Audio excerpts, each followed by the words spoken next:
14 de marzo de 2020. Ese día nos confinaron porque había un virus que venía de China, nos podía matar a todos. ¿Qué sabemos y qué no sabemos? ¿Qué riesgos hay para la libertad individual cuando pasa este tipo de cosas? Vamos a hablarlo hoy, que se cumplen años de este confinamiento. Empezamos. Hola a todos, buenas tardes, buenos días, según lo escuchéis. Estamos con nuestra serie Econominutos, 14 de marzo. Samuel, ¿qué tal? ¿Cómo estás? Nefasto aniversario de aquella catombe que nos encerró no solo en nuestras casas, sino también en nuestras cabezas, ¿no? Ahora lo iremos viendo y desgranando. Eso es, eso es. En cierto modo, el discurso de Javier Milei un poco nos ilumina, ¿no? Y nos hace ver lo que otros pensadores ya nos venían advirtiendo, ¿no? Como Rayo o como La Calle, ¿no? Que en realidad el estatismo está progresando, ¿no? El estatismo, vamos a utilizar nosotros esta palabra para no utilizar la palabra que utiliza Javier Milei o que utilizan Huerta de Soto, que es el socialismo, ¿no? Socialismo es la palabra que utilizaban Menger y Mises para hablar de cuando el Estado estaba creciendo, estaba interviniendo en la economía. Yo pienso que hoy tiene más sentido llamarle a esto de estatismo para que no se confunda con otros usos más frecuentes que le damos a la palabra socialista, ¿no? Que pensar que aquí no, lo que estamos diciendo no va necesariamente contra Pedro Sánchez, por supuesto va contra Pedro Sánchez, pero no solo él, ¿no? Digamos que hay muchos países, muchos partidos políticos en los que se está estas ideas contrarias a la libertad personal, estas ideas que van por la intervención del gobierno en la vida de las personas, son cada vez más frecuentes y no es una cosa de la izquierda, no es cosa de los socialistas ni de los socialdemócratas, sino que es una cuestión que es más bien general de un gran grupo de partidos políticos. Entonces, bueno, lo primero, Samuel, háblame un poco del estatismo y de los riesgos que tenemos las personas individuales cuando hay una emergencia como estas que a veces puede haber. A ver, para que todo el mundo nos entienda y entienda el nivel de parasitismo que hay con el Estado en la sociedad actual, voy a poner un ejemplo muy pragmático de lo que es el estatismo.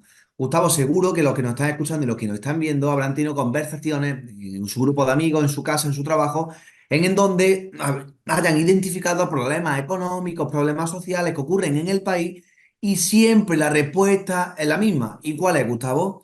Hablan y dicen, lo que debería hacer el Estado es, el Estado debería intervenir más aquí, deberían darse más recursos públicos aquí, debería incidir más con ayudas aquí. Y ese es el parásito del estatismo que llevamos teniendo desde hace décadas. Por eso me hace mucha gracia cuando se dice que vivimos en una época de capitalismo salvaje, un neoliberalismo salvaje, cuando los estados jamás, nunca antes, pesaron más en la economía que lo pesan ahora.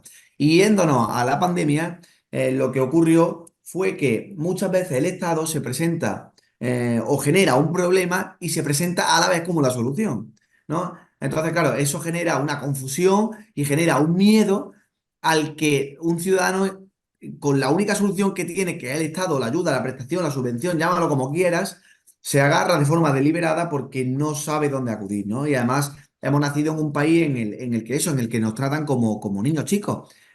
¿Tú qué vas a saber qué educación elegir? Tú tranquilo, que aquí estoy yo y yo te digo qué educación tienes que elegir.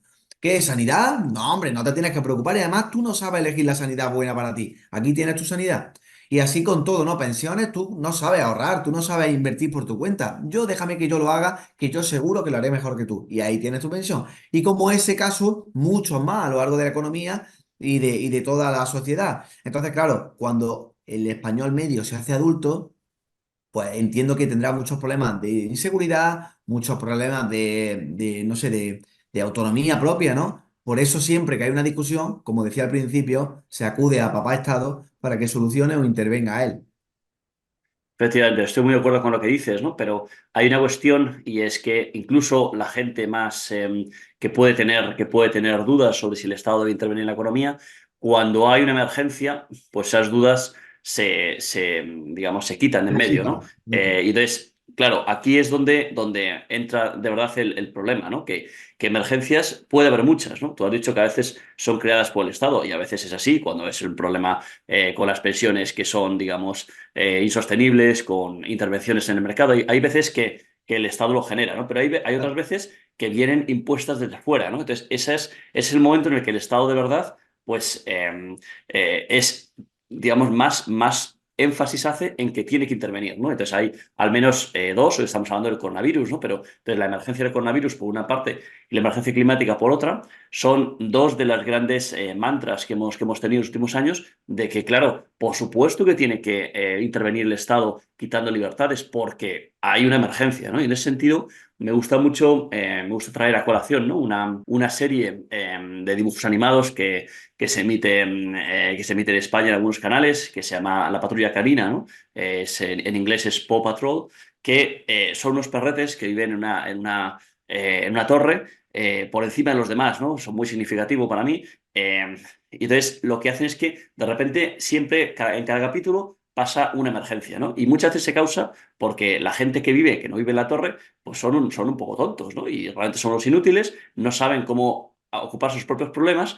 Y es más, cuando empiezan a tener un problema y lo intentan resolver ellos mismos, no consiguen resolverlo, sino empeorarlo, ¿no? Digamos, uno se queda encallado en un sitio en el barro y le llega el barro a la cintura, y cuando intenta él mismo hacer algo para salir por sí mismo, pues de repente le llega el barro hasta los hombros, ¿no? Entonces, al final, ¿cómo se resuelve eso? Se resuelve con los sabios, ¿no? Con los enterados, ¿no? Los que están en la torre, que esos son los que saben y los que te van a instruir y los que van a salvar a esa pobre gente, que son los inútiles y que no tienen ni idea, ¿no? Entonces, digamos, que esto se esté emitiendo y que a la gente le llame la atención, nos habla de cómo el estatismo y de cómo este tipo de discursos están permeando en la sociedad hoy en día y que no, digamos, pone en evidencia lo que decía Javier Milei en el foro de Davos, ¿no? Que los países occidentales se enfrentan a un riesgo muy grande, que es el auge del colectivismo, que él le llamaba, y que aquí le estamos llamando estatismo. Samuel, no sé si quieres puntualizarme.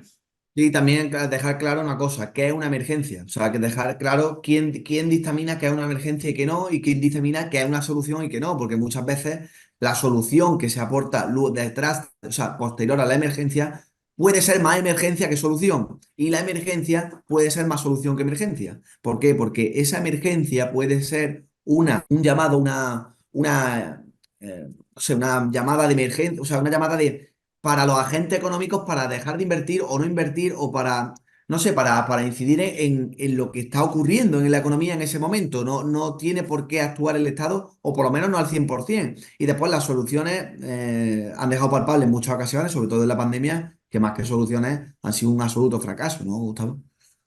Sí, sí, la pandemia es, digamos, una cuestión difícil de juzgar porque no sabemos qué hubiera pasado si se hubieran cogido otros cursos de acción, ¿no? Lo que sí sabemos es que no había un comité de expertos, ¿no? Que mucho de lo que nos dijeron era mentira, ¿no? Aquí no estamos para decir si no había que confinarse o si había que confinarse. No, no, no. No estamos para eso. Lo que estamos para decir es que si había que confinarse, había que tener más datos, había que tener más información y había que decirlo, oiga, nos vamos a confinar voluntariamente porque sí, no porque lo digan los expertos, ¿no? Digamos que yo creo que es el problema que hemos visto, ¿no? Y que yo más patente he tenido en ese sentido. Sí, sí, totalmente. Y después también el ver cómo lo hicieron unos países y cómo lo hicieron otros. O sea, España desde 2019 a 2024 el crecimiento ha sido exiguo. Sin embargo, en países compañeros nuestros de la eurozona occidentales, el crecimiento ha sido mucho mayor porque tomaron otras medidas que no tomamos nosotros. Por ejemplo, el tema de la fiscalidad, a empresas, autónomos, a particulares, fue bastante duro y esos otros países sí lo tuvieron en cuenta, por poner un ejemplo, ¿no? O sea, eso ya no tiene nada que ver con el propio virus, ¿no? Entonces, ahí es verdad que el diagnóstico todos podemos estar de acuerdo, pero en las soluciones al final creo que fallaron estrepitosamente, sin meternos en camisas de once varas de si había que confinar, si el virus atacaba de una forma o de otra, ahí no nos vamos a meter, que no es nuestro campo. Pero es verdad que económicamente las decisiones que se tomaron podían haber sido otras. Bueno, Samuel, pues nada, ojalá que no tengamos que vivir nada más como estos confinamientos y que a partir de ahora estemos muy pendientes en todas las emergencias, supuestas emergencias que puedan incidir contra las libertades personales. Hay que estar muy atento y decir que esas libertades personales no se pueden cancelar por cualquier cosa, ¿no? Solo por cosas que sean verdaderamente muy, muy importantes. Así es, Gustavo. Aquí estaremos para contarlo. Muy bien, Samuel, pues que vaya bien. Un abrazo. Un abrazo, hasta luego.